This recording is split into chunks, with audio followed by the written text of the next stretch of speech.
have to pray? ಯಾಕೆ ನಾವು ಪ್ರಾರ್ಥಿಸಬೇಕು? Come on, speak to me. Why you are to pray? To connect with God. Come on, speak to me. Why we have to pray? ಯಾಕೆ ನಾವು ಪ್ರಾರ್ಥಿಸಬೇಕು? ಮಾತಾಡಿ, ನೀವು To ಮಾತಾಡಿ. know Him more. Come on, speak to me. Somebody else. Why we have to pray? ಯಾಕೆ ನಾವು ಪ್ರಾರ್ಥನೆ ಎದಕ್ಕೆ ಮಾಡಬೇಕು? ನಾವು ಜಪಿಕೇನು? ದೇವರ ಮಹಿಮೆಗೆ. To know the desires of God. God wants to work in our life.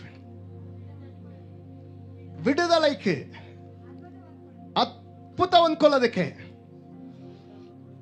ಸೈತಾನನು ತುಳಿಲೇಕೆ, not to go into temptation. Why we have to pray?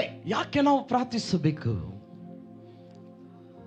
Listen, ಗಮನಿಸಿರಿ. all those who said 70% is right, ನೋಡಿ, ನೀವು ಹೇಳೋದ್ರಲ್ಲಿ 70% ಸರಿ. and few things ಕೆಲವೊಂದು ಕಾರ್ಯ it's not so right, but still okay. ಆದ್ರೆ ಸರಿ ಇಲ್ಲದೆ ಇದ್ರೂ ಪರವಾಗಿಲ್ಲ. But I'm going to tell you something mind blowing. ಆದ್ರೆ ನಿಮಗೆ ಆಶ್ಚರ್ಯದ ಒಂದು ಸಂಗತಿ ಹೇಳುತ್ತೇನೆ. Are you ready for that? ಅದಕ್ಕೆ ಸಿದ್ಧರಾಗಿದ್ದೀರಾ? Is God doesn't know your pain? ಕರ್ತನಿಗೆ ನಮ್ಮ ನೋವು ಗೊತ್ತಿಲ್ವಾ? Come on, speak to me. ನನ್ನೊಟ್ಟಿಗೆ ಮಾತನಾಡಿ. Is God is blind? ದೇವರು ಕಾಣುವುದಿಲ್ವಾ? Come on, church, please. ಸಭೆ ಮಾತನಾಡಿ. Is God is deaf? ದೇವರಿಗೆ ಕಿವಿ If ಕೇಳೋದಿಲ್ಲ? God doesn't know your situation? ನಮ್ಮ The Bible says before the word comes out from your mouth, He knows it. ವಾಕ್ಯ ಹೇಳುತ್ತದೆ, ನಿಮ್ಮ ಬಾಯಿಯಿಂದ ಹೊರಡುವುದಕ್ಕೆ ಮುಂಚಿತವಾಗಿ ಆತನ ಎಲ್ಲವೂ ಗೊತ್ತು. Yes or no? ಹೌದಾ ಇಲ್ವಾ? Then why you have to pray? ಮತ್ತೆ ಯಾಕೆ ನಾವು ಪ್ರಾರ್ಥಿಸಬೇಕು? Read this. ಇದನ್ನ ಓದಿರಿ. Psalm 115:16. ಕೀರ್ತನೆಗಳು You got it. Psalm 115:16. ಕೀರ್ತನೆ 115 16ನೇ ವಾಕ್ಯ. Look at this. The heaven and even the heavens are the Lord's. ಪರಲೋಕವು ಯೆಹೋವನದು. Okay, listen, look at me here. ನನ್ನನ್ನು ಪರಲೋಕವು ಯೆಹೋವನದು. Heavens are the Lord's. ನೋಡಿ, ಪರಲೋಕವು ಯೆಹೋವನದು. But the earth ಅದರ ಭೂಲೋಕವನ್ನು He has given to the children of man. ನರ ಸಂತಾನಕ್ಕೆ ಕೊಟ್ಟಿದ್ದಾನೆ. In the ಭೂಮಿ, ನೋಡಿ, ಈ ಭೂಲೋಕ ಮನುಷ್ಯನ್ ಕೈಯಲ್ಲಿ ತಂದಿರುಕ್கிறார். ನರ ಸಂತಾನಕ್ಕೆ ಕೊಟ್ಟಿದ್ದಾನೆ. Heavens ಅವರು எடுத்துட்டாரு. ಪರಲೋಕ ಆತನು ತೆಗೆದುಕೊಂಡನು. He took heavens. ಪರಲೋಕ ಆತನು But ತೆಗೆದುಕೊಂಡನು. He gave earth to you. ಆದರೆ ಭೂಮಿಯನ್ನ ನಮ್ಮ ಕೈಗೆ ಕೊಟ್ಟಿದ್ದಾನೆ. Did you get that? ಅರ್ಥವಾಗುತ್ತಿವೆಯಾ? If you only understand this one word in the whole Bible, ಈ ಒಂದು ವಾಕ್ಯ ವೇದದಿಂದ ನಾವು ಅರ್ಥ ಮಾಡಿಕೊಂಡರೆ you will rule and reign the whole world. ಈ ಒಂದು ದೇಶಗಳನ್ನೇ ನಾವು ಆಳ್ವಿಕೆ ಮಾಡಬಹುದು. Oh my God, you are not getting that. ನಿಮಗೆ ಅರ್ಥವಾಗುತ್ತಿಲ್ಲ. The earth is given to you. ನೋಡಿ, ಭೂಲೋಕವನ್ನ ನರ ಸಂತಾನಕ್ಕೆ ಕೊಟ್ಟಿದ್ದಾನೆ. Heavens, He took it. ಪರಲೋಕವು ಯೆಹೋವನದು. But the earth is given to you. ಆದರೆ ಭೂಲೋಕವನ್ನ ನರ ಸಂತಾನಕ್ಕೆ ನಮಗೆ ಕೊಟ್ಟಿದ್ದಾನೆ.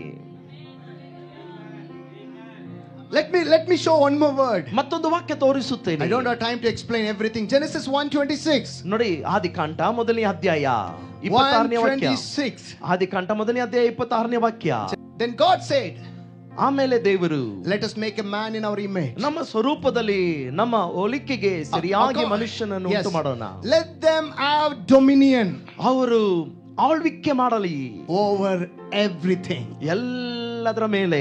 Hallelujah. Hallelujah. God give you the earth. ದೇವರು ಭೂಮಿಯನ್ನು ಕೊಟ್ಟ ಉದ್ದೇಶ, and He said you should have a dominion. ನೋಡಿ, ದೇವರು ಈ ಭೂಮಿಯನ್ನು ಸೃಷ್ಟಿ ಮಾಡಿ ಹೇಳಿದ ಮಾತು, ನೀವು ಅದನ್ನ ಆಳ್ವಿಕೆ ಮಾಡಿ. Who should rule this earth? ಈ ಭೂಮಿಯನ್ನು ಯಾರು ಆಳ್ವಿಕೆ ಮಾಡಬೇಕು?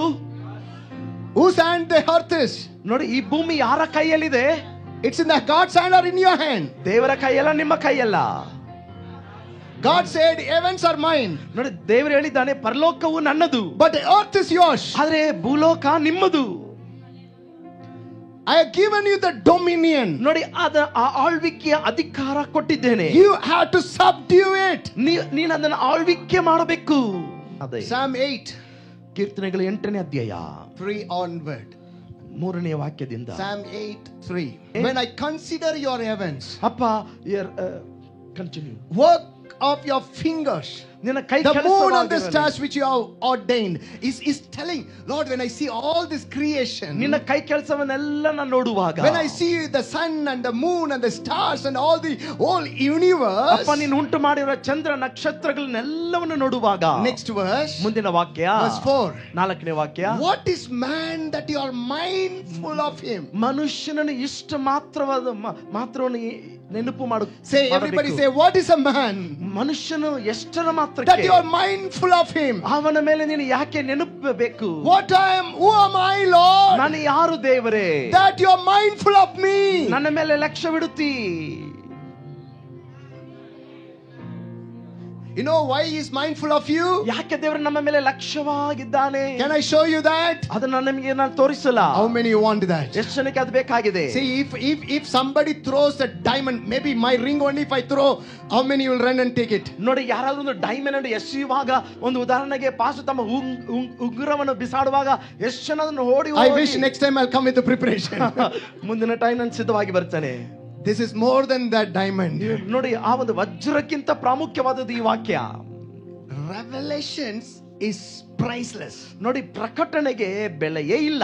Don't think you give some offering and you can buy a man of God who has a revelation. ನೋಡಿ, ಯಾವುದೋ ಒಂದು ಕಾಣಿಕೆಯನ್ನು ಕೊಟ್ಟು ಒಂದು ದೇವ ಮನುಷ್ಯನನ್ನ ಕೊಂಡುಕೊಳ್ಳಬಹುದು ತೆಗೆದುಕೊಳ್ಳಬೇಡಿ. You cannot buy a revelation. ನೋಡಿ, ಪ್ರಕಟಣೆಯನ್ನ ಕೊಂಡುಕೊಳ್ಳಿಕ್ಕೆ ಆಗೋದಿಲ್ಲ. Priceless. ಅದು ಬೆಲೆ ಇಲ್ಲ. When it comes in your way, when it comes in your way, ಅದು ನಿಮ್ಮ ಮಾರ್ಗವಾಗಿ you should ಬರುವಾಗ grab it. ಅದನ್ನು ನಾವು ಕಸಿದುಕೊಳ್ಳಬೇಕು. Freely grab it. ಅದನ್ನು ನಾವು ಹಿಡಿದುಕೊಳ್ಳಬೇಕು. Hallelujah. Hallelujah. Psalmist says, ನೋಡಿ, ಕೀರ್ತನಗಾರನು when I see ಹೇಳ್ತಾನೆ, all this universe, ಅಪ್ಪ ಎಲ್ಲವನ್ನು ನೋಡುವಾಗ, who am I for you to be mindful? ಅಪ್ಪ ಮನುಷ್ಯನು ಎಷ್ಟರ ಮಾತ್ರಕ್ಕೆ ನೀನು ಲಕ್ಷ್ಯ ಬಿಡುವುದಕ್ಕೆ? And God gives him answer. ದೇವರು ಅದಕ್ಕೆ ಸದುತ್ತರವನ್ನು ಕೊಡುತ್ತಾನೆ. Next verse, ಮುಂದಿನ ವಾಕ್ಯ verse 5. 5ನೇ ವಾಕ್ಯ. You know why you are mindful? ಯಾಕೆ ದೇವರು ನಮ್ಮ ಮೇಲೆ ಅಷ್ಟೊಂದು ಕಾಳಜಿ? For you have made him a little lower than the angels. ಅವನನ್ನು ದೇವದೂತರಿಗಿಂತ ಸ್ವಲ್ಪವೇ ಕಡಿಮೆಯಾಗಿ ಮಾಡಿದ್ದೀರಿ. Come on, look at that. Yet you have made him a little lower than God. ನೋಡಿ, ಅವನನ್ನ ಪಕ್ಕದಲ್ಲಿ ಬರ್ಕೊಳ್ಳಿ. ಏಂಜಲ್ ಕಡಿಮೆ ಅಲ್ಲ, ದೇವರಿಗೆ ಸ್ವಲ್ಪ ಕಡಿಮೆಯಾಗಿ ನಿಮ್ಮನ್ನು ದೇವರು He created it. ಆಂಗ್ಲ ಭಾಷೆಯಲ್ಲಿ ಸರಿಯಾದ ರೀತಿಯಲ್ಲಿ ಭಾಷಾಂತರ ಮಾಡಲ್ಪಟ್ಟಿದೆ. ದೇವದೂತರಿಗಿಂತ ಸ್ವಲ್ಪವಲ್ಲ, ದೇವರಿಗಿಂತ ಸ್ವಲ್ಪ ಕಡಿಮೆಯಾಗಿ ದೇವರು ನಮ್ಮನ್ನು You are not little lower than angels. ನಾವುಗಳು ದೇವದೂತರಿಗಿಂತ ಕಡಿಮೆ ಇಲ್ಲ.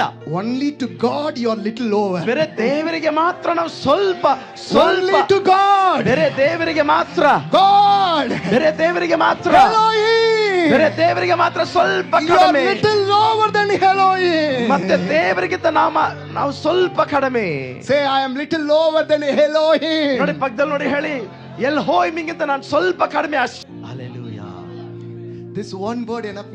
ನೋಡಿ, ಈ ಒಂದು ವಾಕ್ಯ ಸಾಕು. Generation can meditate on this one ನೋಡಿ, word. ಸಂತತಿಗಳು ಈ ಒಂದು ಮಾತಿನಲ್ಲಿ You are ಧ್ಯಾನಿಸಬಹುದು. little lower than angel. ನೋಡಿ, ನಾವುಗಳು ಸ್ವಲ್ಪ ದೇವದೂತರಿಗಿಂತ, Sorry, angel, no, God. No, because reading NKJV, it's just flowing in the mouth. ನೋಡಿ, ನಾವುಗಳು ಸ್ವಲ್ಪ ದೇವರಿಗಿಂತ ಕಡಿಮೆಯಾಗಿದ್ದೀವಿ ಅಷ್ಟೇ. First God, ಮೊದಲನೇದಾಗಿ ದೇವರು, after ನಂತರ only man. ಮನುಷ್ಯ. Say, I am next to God. ನೋಡಿ, ಎಲ್ಲರೂ ಹೇಳಿ, ನಾನು ದೇವರಿಗೆ ಪಕ್ಕದಲ್ಲಿ, ದೇವರ See, ನಂತರ. God is here. ದೇವರು ಇಲ್ಲಿದ್ದಾನೆ. God made me little lower than him. ದೇವರು ಆತನಿಗಿಂತ ಸ್ವಲ್ಪ ಕಡಿಮೆಯಾಗಿ ನನ್ನನ್ನು ಸೃಷ್ಟಿಸಿದ್ದಾನೆ. Hallelujah. Lord, help us to understand this truth. ಅಪ್ಪ, ಈ ಸತ್ಯವನ್ನ ಗ್ರಹಿಸಿಕೊಳ್ಳುವುದಕ್ಕೆ, ಅರ್ಥ ಮಾಡೋದಕ್ಕೆ ನಮಗೆ ಸಹಾಯ You are ಮಾಡು. little lower than God. ದೇವರಿಗಿಂತ ಸ್ವಲ್ಪವೇ ನಾವು ಕಡಿಮೆ. Say, I am little lower than God. ಹೇಳಿ, ದೇವರಿಗಿಂತ ನಾನು ಸ್ವಲ್ಪವೇ ಕಡಿಮೆ. Okay. What it says, you have made him little lower than God. and you have crowned him with the glory and honor. ನೋಡಿ, ಮುಂದಿನ ವಾಕ್ಯ ಯಾವ ರೀತಿಯಾಗಿ ಬರೆಯಲ್ಪಟ್ಟಿದೆ ಅಂದ್ರೆ, ಮಹಿಮೆಯಿಂದ ಘನತೆಯಿಂದ ಆತನನ್ನ ಶೃಂಗರಿಸಿದಿ. You know who are you? ನೀವು ಎಲ್ಲಿದ್ದೀರಾ ಗೊತ್ತಾ? You are little lower than God. ದೇವರಿಗಿಂತ ಸ್ವಲ್ಪವೇ ಕಡಿಮೆ. And you are crowned with the glory and honor. ಮತ್ತೆ ಮಹಿಮೆ ಘನತೆಯಿಂದ ಶೃಂಗರಿಸಲ್ಪಟ್ಟಿದ್ದೀರಿ. And the next verse. ಮುಂದಿನ ವಾಕ್ಯ, You made him to have a dominion over the works of your hand. ನಿನ್ನ ಎಲ್ಲ ವಸ್ತುಗಳ ಮೇಲೆ ಪ್ರಭುತ್ವವನ್ನು, Everything God has created, ಎಲ್ಲವನ್ನು ದೇವರು ಸೃಷ್ಟಿಸಿದನು. God has given the dominion to you. ಅದನ್ನ ಆಡಳಿತ ಮಾಡುವಂತ ಅಧಿಕಾರ ದೇವರು ನಮ್ಮ ಕೈಗೆ ಕೊಟ್ಟು, You are the owner. ನೀವೇ ಅದಕ್ಕೆ ನಾಯಕರು. You are the power over every created things of God. ದೇವರಿಂದ ಸೃಷ್ಟಿಸಲ್ಪಟ್ಟಿರುವ ಎಲ್ಲದರ ಮೇಲೆ ನಿಮಗೆ ಅಧಿಕಾರ ಉಂಟು. And also not only that, ಅದು ಮಾತ್ರವಲ್ಲ, you have put all things under his ನೋಡಿ feet. ವಾಕ್ಯ ಹೇಳುತ್ತದೆ, ತನ್ನ ಕಾಲಿನ ಕೆಳಗೆ ಎಲ್ಲವನ್ನು ಹಾಕಿದೆ. ಅವನ ಕಾಲಿನ ಅವನ ಕಾಲಿನ ಕೆಳಗೆ. Lift your leg. ನಿಮ್ಮ ಕಾಲಿನ ಮೇಲೆ ಕೆತ್ತಿ Look at down. ಕೆಳಗೆ ನೋಡಿ. Everything. Say everything. ಎಲ್ಲವೂ, All things ಎಲ್ಲವೂ under my feet. ನನ್ನ ಕಾಲ್ ಕೆಳಗೆ, ನನ್ನ ಕಾಲಿನ ಕೆಳಗೆ. Hallelujah. This is the reality of Christian life. ಇದೇ ಒಂದು ಕ್ರೈಸ್ತದ ಒಂದು ನಿಜಾಂಶ. If you only understand, I pray that we all should understand this reality. ಅಪ್ಪ, ಈ ನಿಜಾಂಶವನ್ನು ಎಲ್ಲರೂ ಅರ್ಥ All things ಮಾಡಿಕೊಳ್ಳುವ God put under your feet. Everything is under your feet. ಎಲ್ಲ ಕಾರ್ಯಗಳು ನಿನ್ನ ಕಾಲಿನ ಕೆಳಗೆ. All the creation of God is under your feet. ದೇವರ ಎಲ್ಲ ಸೃಷ್ಟಿಯು ನಿನ್ನ ಕಾಲಿನ ಕೆಳಗೆ. Amen. Hallelujah. Everything. ಎಲ್ಲವೂ. Even God knows something wrong on this earth. ಮತ್ತೆ ದೇವರಿಗೆ ಈ ಭೂಮಿ ಮೇಲೆ ಯಾವುದೋ ಒಂದು ತಪ್ಪಿದೆ ಅಂತ ಗೊತ್ತಿದ್ದರು. Even God knows something wrong in your life. ಮತ್ತೆ ನಿಮ್ಮ ಜೀವಿತದಲ್ಲಿ ಯಾವುದೋ ಒಂದು ತಪ್ಪಾದ ಸಂಗತಿ ಇದೆ ಎಂದು ಗೊತ್ತಿದ್ದರು. He cannot interfere. ಆತನು ಅದರಲ್ಲಿ ಮೂಗು ತೋರಿಸುವುದಿಲ್ಲ. மூக்கு காட்ட முடியாது. கன்னடல நல்லா ಟ್ರಾನ್ಸ್ಲೇಟ್ பண்ணார் பிரதர். Why? ಯಾಕೆ? This is given to you. ನಿನ್ನ ಕೈಗೆ ಒಪ್ಪಿಸಲ್ಪಟ್ಟಿವೆ. Okay, listen. ಗಮನಿಸಿ. Some other state chief minister, ನೋಡಿ, ಬೇರೆ ರಾಜ್ಯದ ಮುಖ್ಯಮಂತ್ರಿ coming to our state, ನಮ್ಮ ರಾಜ್ಯಕ್ಕೆ ಬಂದು can dictate things. ಆತನು ಆದೇಶಗಳನ್ನು ಹೊರಡಿಸಬಹುದಾ? Come on, speak to me. ಮಾತಾಡಿ. Impossible. So God is telling, ದೇವರು ಹೇಳುತ್ತಾನೆ, heaven I have taken over. ಪರಲೋಕ ನನ್ನ ಅಧೀನದಲ್ಲಿ, Earth I am given to you. ಭೂಲೋಕ ನಿನ್ನ ಕೈಯಲ್ಲಿ. I made you little lower than me. ನನಗಿಂತ ಸ್ವಲ್ಪ ಕಡಿಮೆಯಾಗಿ ನಾನು ನಿನ್ನ ಸೃಷ್ಟಿಸಿದ್ದೇನೆ. So whatever happens in your circle, ನಿನ್ನ ಒಂದು ಅಧೀನದಲ್ಲಿ ನಡೆಯುವಂತ ಎಲ್ಲಾ ಕಾರ್ಯಗಳು, I can't come.